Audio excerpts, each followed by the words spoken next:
It's been a tough stretch here for all of us in the local racing community here in Central New York. Here with Sean Beardsley, who was nice enough to share memories about 5 different people that we've lost. And we're hoping, like we said, that we don't have to do this again for quite some time. Eric Kingsley is the focus of this interview here. Of course, he was a longtime promoter on the Outlaw Circuit, Fulton and Utica Rome Speedway, and ran a stint out at New Cayuga County Fair Speedway. He promoted that for a while, but most recently had become a track groomer almost exclusively. And, of course, he raced with his son, AJ, as well. How are we doing, Sean? We're doing all right. This had to be extra tough for you because you lost your friend Johnny Barrett, and then the very next day you lost Eric Kingsley. I remember I talked to you on Friday and Saturday. You had it rough that weekend, didn't you? Yeah, it's tough, Eric, I've known him since I was 15, 16 years old, so that's a long time. Before you raced? No, it was during I guess it was before I raced. Yeah, it definitely was before I raced. Okay. What was your first impression? I guess. I don't know. He's just Eric. Well, see, he seemed like he a was hard-nosed, hard-working guy who didn't take any crap from anybody. Was that about right? Yeah. Yep. And he's going to tell you exactly what he was thinking all the time. Yeah. No filter. Yep. There's no filter. Definitely was no filter. And you raced on his tracks, and I think that was probably, when we look at the legacy of Eric Kingsley outside of the promoting aspect, one of the best track groomers around. Oh, absolutely. And, he had a lot of years doing it. He started out, obviously, because of Giselle and Bub, I'm sure Bub showed him everything, and he was just really good at it. And I mean, all the years and experience that he had, he knew, and he knew the dirt around here. It's a lot to know on the different type of surfaces, on how the water's going to stay and go and keep the dust down, whatever it takes to be a track groomer. Yeah, because he groomed both Fulton and Utica Rome. And I know every now and then, obviously, the tracks weren't perfect every time, but when I went to some other tracks after starting at those, I was surprised to see dust. You very rarely had a dusty dirt track with Eric, especially in the early 90s, right? Oh, absolutely. I mean, it was you could usually walk out on a track and stick your finger in it after it was all done. The big tires helped that a lot, too. Yeah, the drag rubber that the Outlaw cars ran. So, I used to walk around with my shoes untied all the time and actually walked out of my shoes many times on the way to Victory Lane. But was that the era, or was that more what Eric wanted? I think maybe both? He generally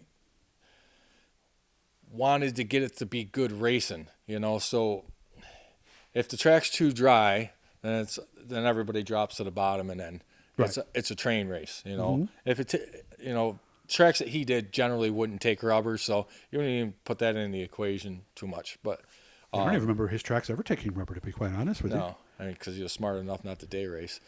Well, that too, but there's something. And of course, the other thing was that cushion would be a foot or two high, wouldn't it, at the end of the night? Yeah, one of those guys that, they want to ride the cushion, and they have a cushion, like an outdoor cushion. I remember those days where when you went to the high side, there was actually something up there to bounce you back in, Now they usually knock that cushion down, and it's not like that too much anymore. Yeah, so a lot of times, especially at Fulton, which was so wide, you'd see that groove move around, people banging the cushion for a while, and then somebody'd go down in the bottom, and next thing you know, they're putting her on the bottom. It really made for some great racing, didn't it? Oh, yeah. And, tracks were generally smooth. He knew how to keep the track together, and smooth. And that always makes it so you can, at Fulton easily could do 3 lanes, maybe 4 sometimes. Yeah, sometimes even more. I know that there's a picture floating out there of me in a sportsman car, and I was the 4th guy up. It's like that was, racing grooves, Did you guys ever butt heads? Or did you not really see him that much? Because he really, with his role, you wouldn't see him unless there was a big problem, right? Well, actually, I knew him outside of the racetrack too, So, How so?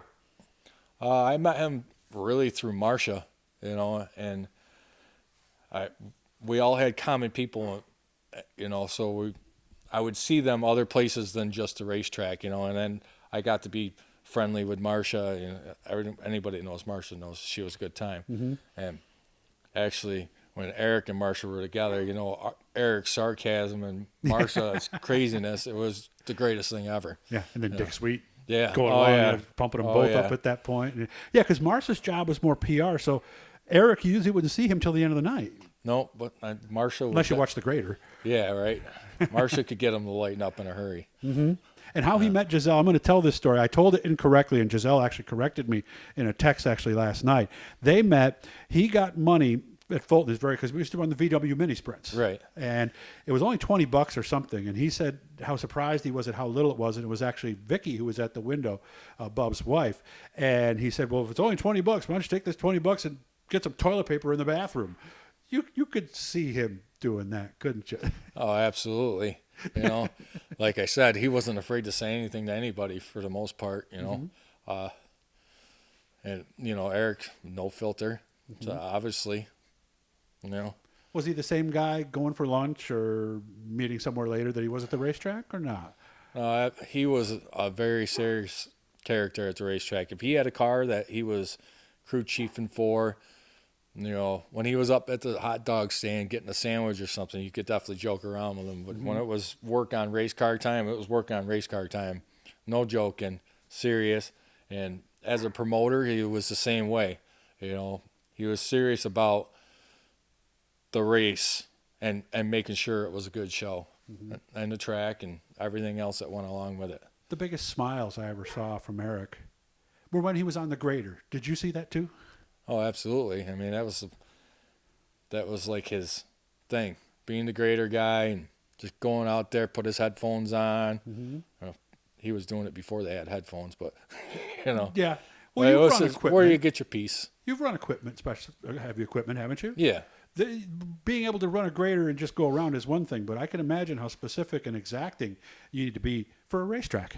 Oh, absolutely. I mean, one wrong move of the lever and that thing drops down, oh, you got a divot, and then it's going to take you forever to get that back out. You got to bond the dirt. Mm-hmm.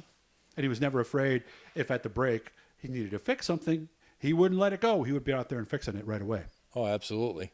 Mm-hmm. Yep. Right. As soon as everybody was up at the bar at the payoff, he was out there on the grader, lights on. Yeah, because he was never at the bars out front or everything right away because he had to turn the racetrack around. Absolutely. And he was adamant about doing that. Mm-hmm. So if somebody, maybe your son or something, comes up to you 20 years from now and says, I hear a lot about this guy, Eric Kingsley. What was his deal? What was he like? What would you tell him?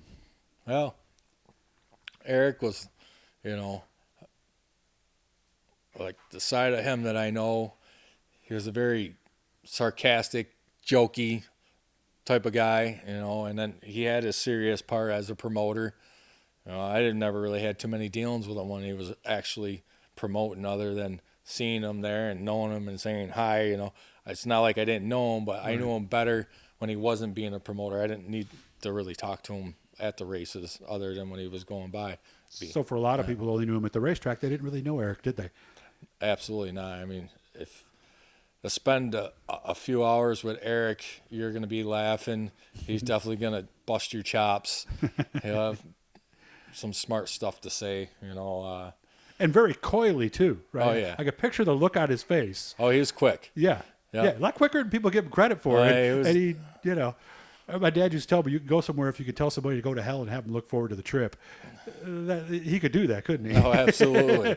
Yeah. Eric, we miss you, man. And again, let's hope we don't have to do this again anytime soon. Absolutely. But I hope you like this little series we did, because Sean, obviously being a driver, and of course his family was involved in the sport in a lot of different ways. He was a professional on the World of Outlaw Tour for a while, so I figured this might be nice to share these stories. So was this okay for you? I know this was tough at times, wasn't it? It's sort of the way I can find my peace with some of it, you know.